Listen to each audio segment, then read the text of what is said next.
It was supposed to be a normal family outing, or at least that's what I thought. My parents, always eager to play what they called harmless jokes, had taken my younger brother and me on a drive to visit some relatives. The mood in the car was light, filled with my dad's loud laughter and my mom's occasional chuckles. My brother sat beside me, entertained by his video game, oblivious to what was about to happen. About an hour into the drive, my dad suddenly pulled into a small, unfamiliar bus station. The area was quiet, the kind of place where people only stopped if they had to. A few travelers sat on benches, waiting for buses going in different directions. "Hey, why don't you go grab some snacks for the road?" my dad said, turning to me with a grin. "We'll wait here." I didn't think twice about it. I grabbed my small wallet and stepped out of the car, heading toward a tiny kiosk near the entrance of the bus station. The old man behind the counter barely looked up as I picked out a bottle of water and a small bag of chips. I paid, turned around, and that's when I noticed it. The car was gone. At first, I froze, thinking maybe they had just moved to a different spot. But as I scanned the entire area, I saw no sign of them. My heart pounded in my chest as I walked back to where they had parked. Nothing. My phone wasn't with me. I had left it in the car, assuming I'd be back in a few seconds. I waited, expecting them to come laughing around the corner, telling me it was all a joke. But as the minutes stretched into half an hour, panic set in. People walked past me, minding their own business. The realization that I was completely alone, in an unfamiliar place, with no way to contact anyone, was suffocating. What kind of joke was this? I tried to stay calm. Maybe this was just a test. Maybe they wanted to see how I would react. But why? What was the point? Would they really just abandon me here to fend for myself? An elderly woman sitting on a nearby bench must have noticed my distress. "Are you lost, dear?" she asked kindly. My parents were just here," I stammered, my voice shaking. They told me to buy snacks, and then they just left." She frowned. "They left you here alone?" I nodded. Saying it out loud made it sound even worse. "Do you have a phone?" she asked. "No. I left it in the car." She sighed and gestured toward the bus station office. "Go inside and talk to the clerk. Maybe they can help." I swallowed hard and nodded. My legs felt weak as I made my way toward the small building. The bright lights inside made me feel slightly safer, but the fear remained. I approached the man at the desk, my voice barely above a whisper. "Excuse me. I think my parents left me here." He looked up from his computer screen, raising an eyebrow. "Left you here? Like abandoned you?" I hesitated. I think it's supposed to be a joke, but they're not back yet." The man's expression shifted from confusion to concern. "Do you know their number? We can try calling them." I recited my mom's number from memory. He dialed, and I held my breath as it rang. Once. Twice. Then voicemail. He tried my dad's number. Same result. "Looks like they're not picking up," he said. "Do you have anyone else you can call? A friend? A relative?" I swallowed hard, realizing the truth. I had no way home. My parents had left me at a random bus station, with no money, no phone, and no idea how far I even was from home. And I had no idea when or if they were coming back. That I sat on the hard plastic chair inside the bus station office, my legs bouncing anxiously. The clerk had been kind enough to let me sit there, but that didn't change the fact that I was completely stranded. My parents still weren't answering their phones, and I had no idea if they even planned to come back for me. Outside, the sky was beginning to darken. The station was still active, with buses coming and going, but I felt more lost than ever. My mind raced with questions. Were they teaching me a lesson? Did they think this was actually funny? How long would they let this go on? I knew sitting around wasn't going to solve anything. I needed to figure out how to get home. But how? I had no money except for the few cents left after buying snacks, and I didn't even know which bus would take me back. That's when I met Eric. He was a middle-aged man, probably in his late 40s, sitting on a bench near the station doors. I had noticed him earlier, quietly reading a newspaper while waiting for his bus. When I stepped outside again, looking around helplessly, he must have sensed something was wrong. "You okay, kid?" he asked, folding his paper and looking up at me. I hesitated. Should I tell a stranger what had happened? But what choice did I have? My parents left me here," I admitted, my voice barely above a whisper. "As a joke. But they're not answering their phones." Eric's eyebrows furrowed. "A joke?" He shook his head. "That's not funny. That's just cruel." I swallowed hard. Hearing someone else say it out loud made it feel even worse. "Do you have any way to get home?" he asked. I shook my head. "I don't even know what bus I need to take." Eric sighed, reaching into his pocket. "Well, first things first. You can't get anywhere without a ticket." He pulled out a few crumpled bills and handed them to me. "That should be enough for a bus ride." My eyes widened. I can't take your money." "Consider it a loan," he said with a small smile. "Pay it forward one day." I nodded, gripping the cash tightly. This was the first bit of kindness I had received all day. But now, I faced another problem. I still didn't know where I was or which bus to take. "Do you know your address?" Eric asked. I did.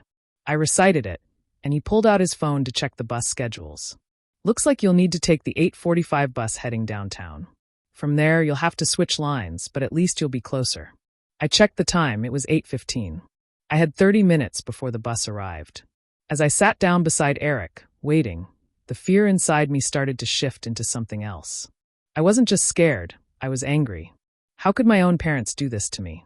What kind of people thought it was okay to abandon their child as a joke? I clenched my fists, making a silent promise to myself. I would get home, and when I did, I would make sure they knew that this was no joke to me. The bus station lights flickered slightly as I sat beside Eric, gripping the crumpled bills he had given me. Every passing minute felt like an eternity, but I kept my focus on the goal, getting home. I wasn't going to let my parents' so-called joke break me. At exactly 8:45, the bus pulled up with a loud hiss, its headlights casting long shadows across the pavement. I stood up, suddenly feeling nervous. What if I got lost? What if I ended up somewhere even worse? Eric must have noticed my hesitation because he gave me an encouraging nod. "You got this, kid. Just stay alert, and when you switch buses downtown, ask someone if you're unsure. There are still good people out there." I swallowed the lump in my throat and stepped onto the bus. The driver, an older woman with tired eyes, barely glanced at me as I handed over the money for the ticket. Finding a seat near the window, I exhaled shakily and hugged my bag to my chest.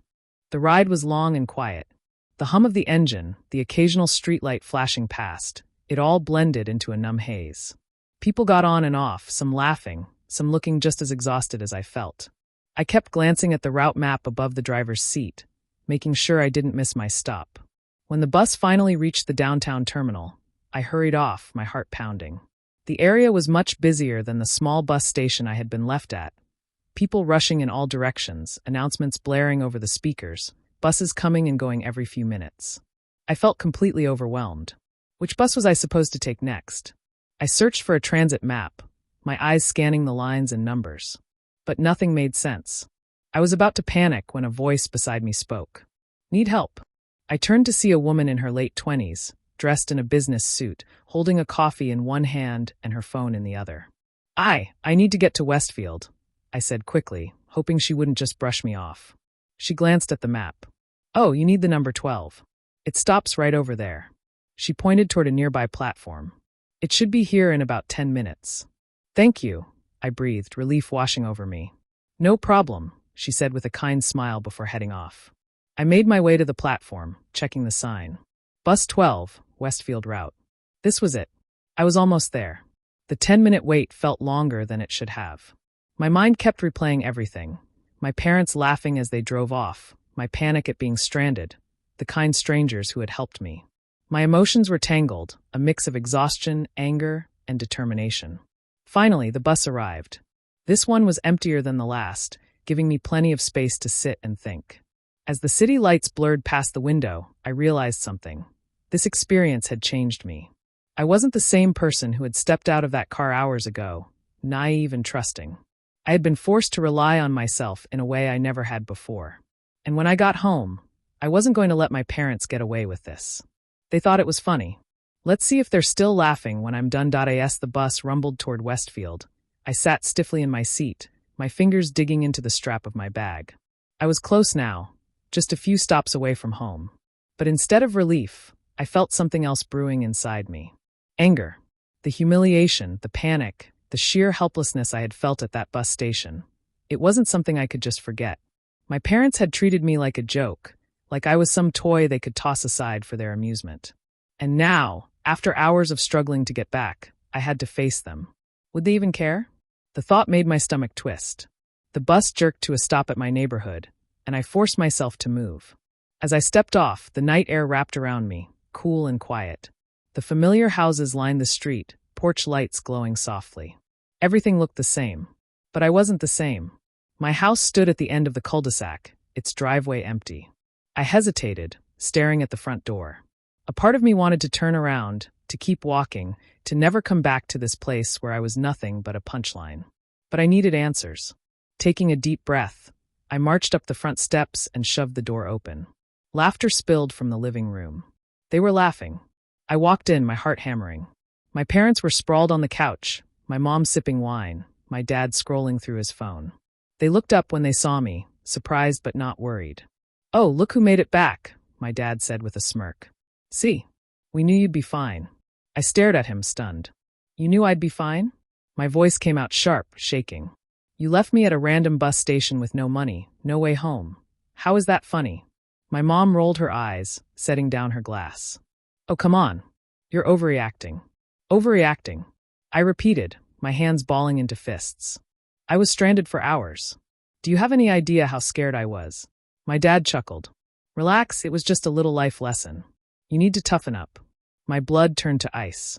"A life lesson? So that was your plan? To abandon me so I could toughen up?" I was practically shaking now.